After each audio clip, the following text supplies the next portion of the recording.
I'm hoping that the reason we haven't signed anyone is because Moyes is working over it, like, for the UEFA in the Euros, and that's why everything's on hold. All fans are having a meltdown. Like most fans are having a meltdown on Twitter and social media, saying, "Oh, we ain't signed anyone." Fucking, why are you worried yet? There's a tournament going on. Yeah, exactly. That's it. That's the thing. People are signing people. How many teams out of the Premier League have signed someone? Aston Villa. Oh well, there's your one. Well done. But what you got to understand, Aston Villa have just signed Jack Grealish's replacement.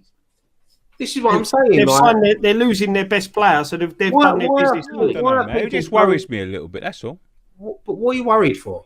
Because I've been through this about 27 fucking times, and they don't sign anyone. But I just think, as fans now, as social media fans, we're so impatient and like we want everything done now. Like West Ham could go out. Why? You can't say that because it never gets done.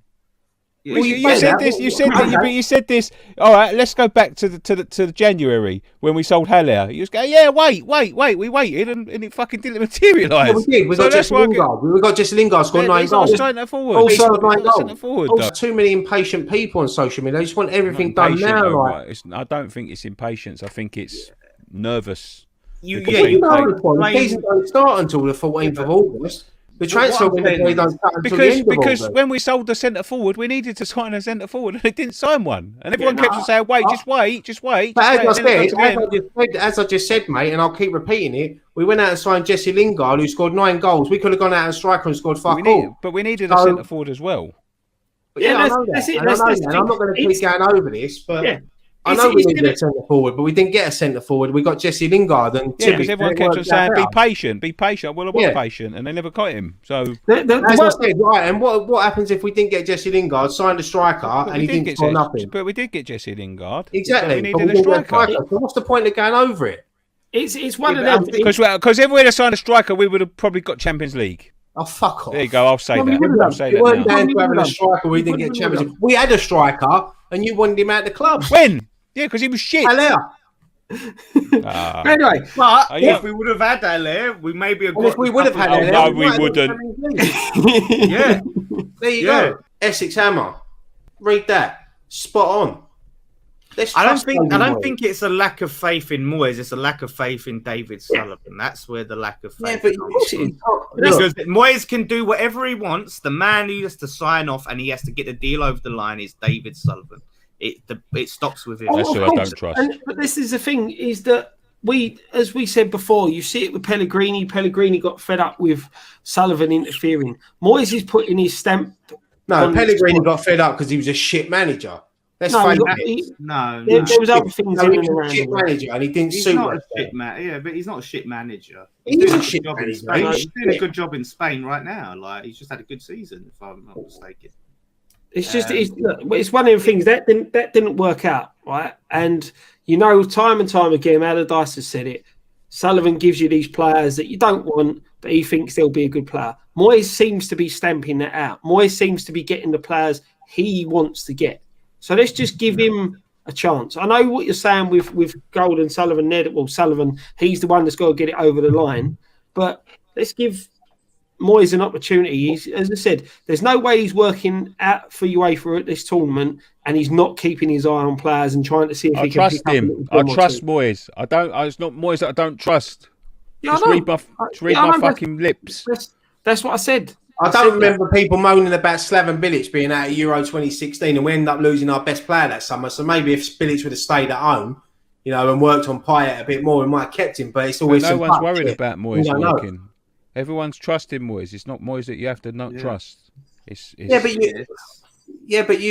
we can keep saying about the board and all that. I know that, but what are we going to do? We're just going to sit here for the rest of the summer and have these same conversations over and over again. Nope. We're going to hold off. We can try one player next week. But then if we keep on having the same transfer windows and the same transfer summers over and over again, then we are going to have the same conversation because it never changes. We'll get to a week before the season and go, well, we tried. You know what I mean? We've heard it all before. That's wait and see. I'm talking about now. We'll wait and see. But don't then start having a go at me a week later when it fucking don't happen and I'm saying, I told you, I'm fucking whinging. And you go, what are we doing about it now? Nick, can I say, why don't you have a go at you? Joining you at the end of the transfer, when the transfer window shuts, if we haven't signed Will. We will. Why are you get so angry, Nick? Because you like everyone has their opinions, but like when people go, you start shouting and hollering and all that. Everyone's got their opinions, mate. Yeah, I've got my opinion, but you're shouting and hollering at me as well. Why are you shouting now, mate? Because you're shouting at me. I'm not shouting at you. I'm just people talking over the top of me.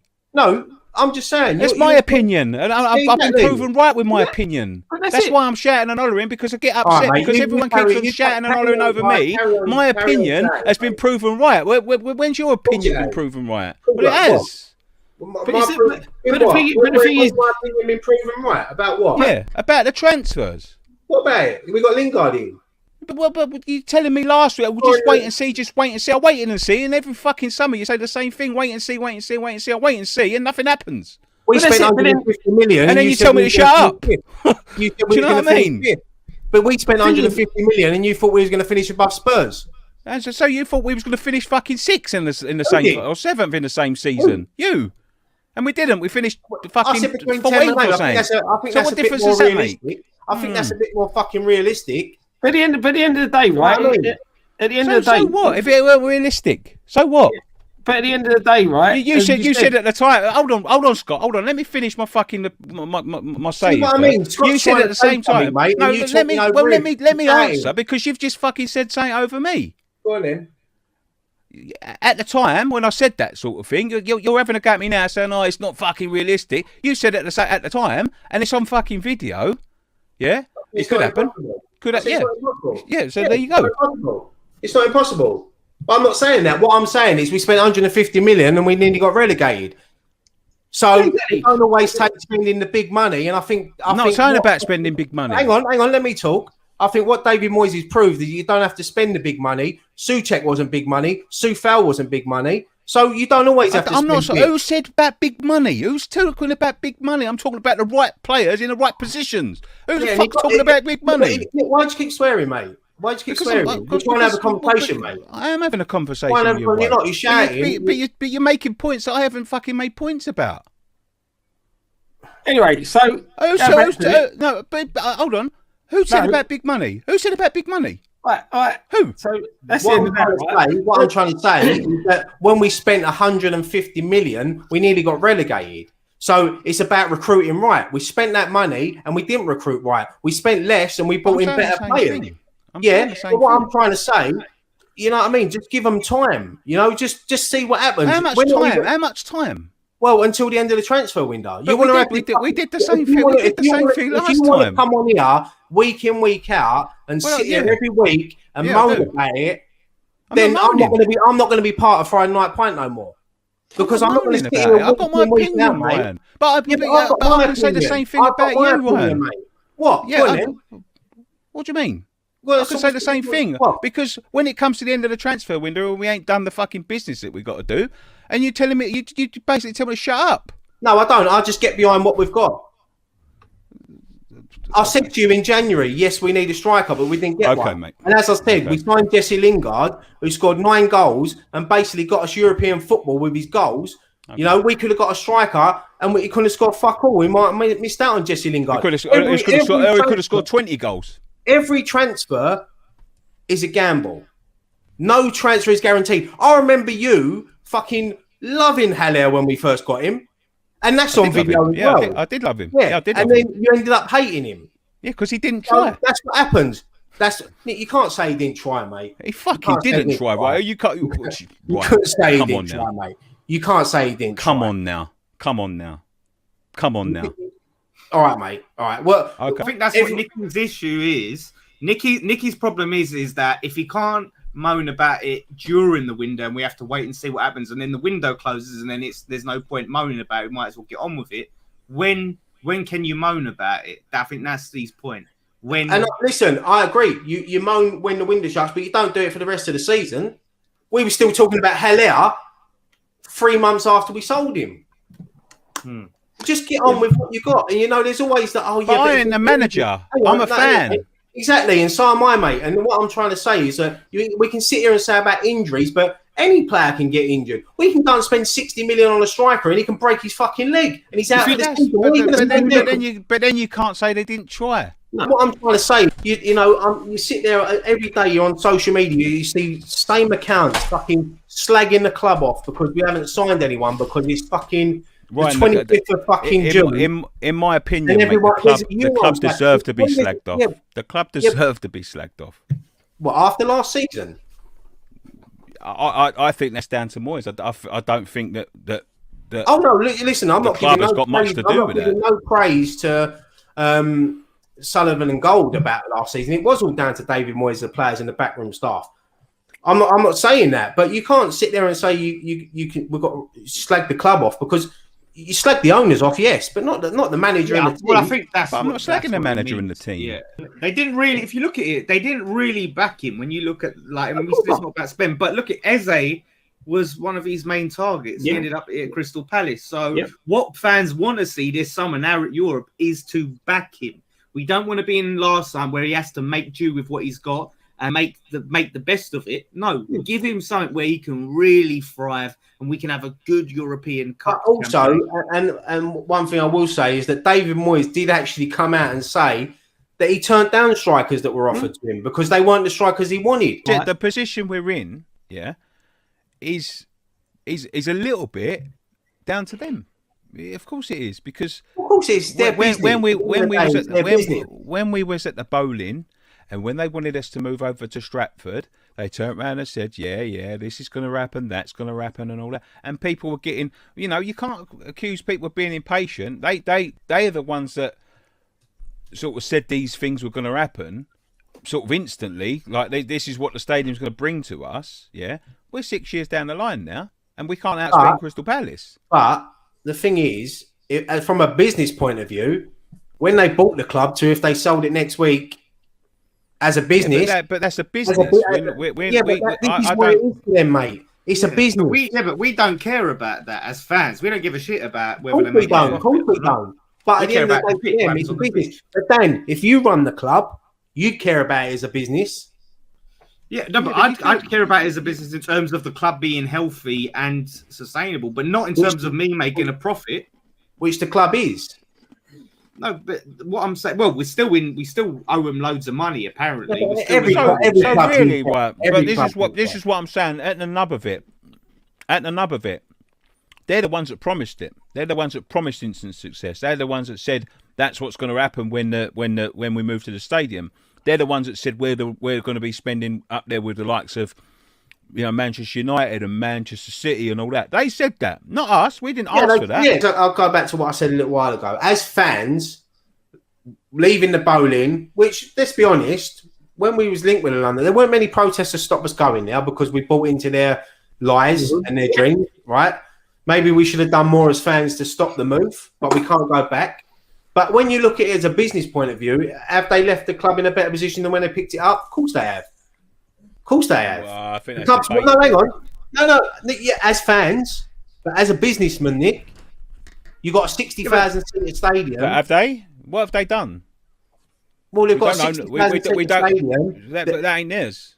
We're one of the top 20 richest clubs in the world. I know this is what you don't want to hear, mate. But as a business, I don't mind hearing it, mate. But I don't understand. I don't understand all this nonsense. Is they've left it in a better position? We're in the same amount of debt. We've had a good season, but the rest have been absolutely dire. We had a home and a property and somewhere to something that we own, and now we haven't. We're renting somewhere. I don't see where they've left it in a better position, if I'm honest. Well, from a business point of view and what they generate in revenue, they have. You can't sit there and say we haven't because, as you said, we're renting, so they're getting the money through that. They're paying fuck all for the stadium. So financially, they are better off. So as a business, that's what they say. They say that we're better. Of course they are, mate. Are we just better off though because football has grown though? It's a progression of football. Every club really is better off than they were 10 years ago. There's more money in the game. There's more money in football now, so it's by default, really. Ryan, the ball are better off, not the club. That's exactly what I said. Yeah. As a businessman, they're better off. But name me one football club chairman that if they weren't offered that deal, wouldn't have took it. Every single one of them would have bit their hands off for that deal because you're pocketing so much more money, and that's the thing. It doesn't make it right. I'm not saying it makes it right, but that doesn't make the club in any better of a position. You said at a club in a better position. Business-wise, it does. Exactly. This is what I'm trying to say. That's not. And that's what it comes down to. It's a business to them. I don't think West Ham United are any better off. West Ham PLC are. So yeah, that's exactly, and that's what it is. Yeah, and that's what we're trying to say. As fans, we know that. Yeah, but I don't support West Ham United PLC. I support West Ham United Football Club. See, but the problem is we all do, mate. The issue that we should have, but we don't care about the. But that's it. But the thing is, the problem is, Dan, is that when West Ham PLC is better off, for 5 years, West Ham Football Club should be better off. The two should coincide. Do you know what I mean? But at the moment, you've got the PLCs here, the football clubs here. But why is that? But what I don't get is why is that something that we should mention? Is the club are doing well as a business when we're talking about the football side? Well, because you always hang on, because we're always happy to talk about the negatives. So as a business, that's are doing positive for us. That's a positive for them. We only care about what's positive for us. So that's what I'm trying to say. And you can rewind back 10 minutes of this video, and that's what I said. As a business, as businessmen, they're better off. Yeah, but you said as a club we're better off. We're not better off as a club. No, I said when they bought the club to if they sold it, they're better off. What they pay for the club? No, you said we're better off. We're not better off. I didn't say we're better off. I said for them, they would look at it as they're better off. Because financially, I think they bought the club for 80 million. They bought the club for 80 million. They probably sell the club for 500 million. In what? How long they had the club? 11 years. It's not a bad profit. No, exactly. Good for them, but not good for us. Like really.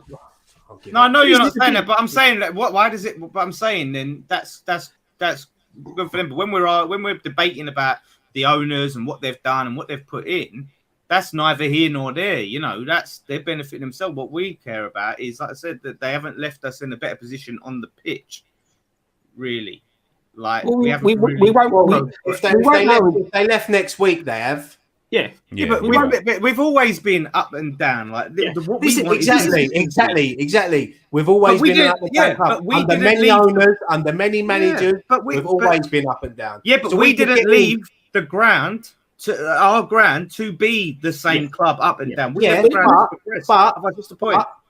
The ambition was there to move to the new stadium and take us up the league and be a top 5, top 6 contender every day. The ambition.